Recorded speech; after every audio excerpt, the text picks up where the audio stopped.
last of the children was born 2 years and 4 months after then. Oops. We love planning. We plan our suburbs, we plan our budgets, we plan our vacations. We're proud of our ability to master nature, to build things and harness all the forces of nature. But we forget that that's a very temporary harness and a very limited one, that nature wins no matter what. So when we lost our first, for some people it was unimaginable. What happened? What went wrong? They would ask, and we would say, nothing. They don't like that answer because it means it could happen to them, which it could. We got very little sympathy and a lot of anxiety from our near kinfolk and our friends and neighbors who grew up in this world of Planned Parenthood and planned lives. But there in that little New England church where I was serving, nearby the building was a little cemetery, and most of the graves were little bitty ones. In days when people had 5, 10, and 15 children because if they were lucky, they might keep 3 or 4 to adulthood. We were suddenly living in our grandparents' world. And like it or not, so were you. When we tried again then, and the reason I tell you all this is that we understood the odds better than most people.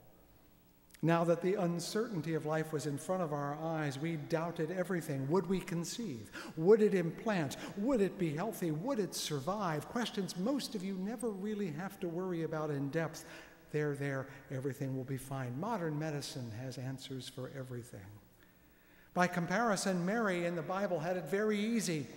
She had it better than most women today. She was not even expecting to be expecting. She was just sitting there in Nazareth one afternoon when someone shows up. Yo, Mary, over here. Literally surprised. Out of nowhere comes this unknown creature with the announcement that she was going to be pregnant and that the baby would be born healthy. In short, Mary needed no faith of any kind. Hers was a sure thing, unlike any other pregnancy on the planet.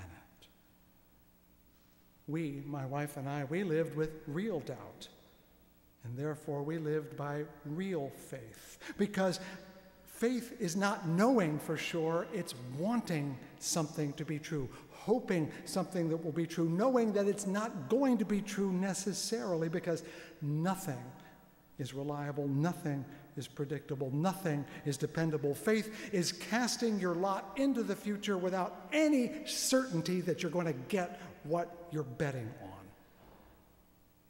Contrary to what some of the devout say, doubt is the beginning of faith. Uncertainty is the soil of belief, for we do not know for sure what the future holds. Well, then why did we do it again? Why would we court disaster a second time? Well, the numbers there are easier. If you don't believe in the future, you don't have one. Pregnancy is perhaps the ultimate act of faith, because at least one person has to invest herself entirely in something that cannot be seen, controlled, predicted, whose outcome cannot be known, but which will completely change your life, whatever the outcome is. Carolyn Myss says, to achieve the life you want, you must first give up the life you have. Every woman who's been pregnant knows how true this is. And rationally speaking, it makes no sense. Over the years, I've quoted a Unitarian preacher with whom I grew up, A. Powell Davies, who coined the phrase that has helped me help you: life is just a chance to grow a soul. A chance to grow a soul. Just like pregnancy. When you get pregnant, you have a chance of growing a person, but not a certainty. We here who believe in growing the soul need to remember that it literally is becoming spiritually pregnant, which doesn't mean someone comes outside and whispers in our ear. It means committing to something you cannot know completely, whether you will succeed or not without knowing what will happen if you do it. Knowing that the only choice you have is to stay the same or become something completely different, and opting for different without knowing what it's going to be. When it comes to babies and souls, you are all in or you're not at all. According to Luke, when Gabriel showed up in Nazareth, he said, "Hail, favored one, the Lord is with you." I don't know about you, but if someone showed up at my doorstep saying that, it would spook the living daylights out of me. But Mary, according to the text, was much perplexed by the words and pondered what sort of greeting this might be. I think she's a remarkably composed young woman. Rationally, the whole idea of believing in anything makes no sense. But rationally, no pregnancy makes sense. And so at the end of the paragraph in the Bible in Luke, when she says, "Here am I, let it be in accordance to your word," she accepts the offer. She agrees to bet her life, just like every mother in this room. So, comrades, men especially, but you women know what I mean.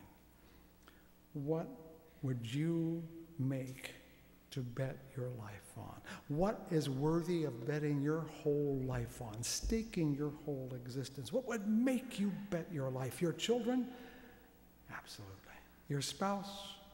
Mostly. Your grandchildren? Easy. Your country? Sometimes. Your soul? Would you bet your whole life for your soul? Perplexing question, isn't it? Now you know how Mary felt. Worth pondering, I would say. Worth pondering. I'll see you next week. Amen.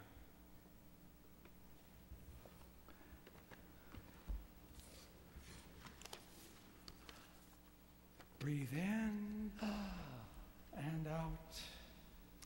And a wonderful hymn that it's not Advent at all, but about Mother, the mother of all, of every age. Verses 1, 2, and 4 of number 91.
as Moses faced the people of Israel just before he died, he said the following: I call heaven and earth to witness today that I have set before you life and death.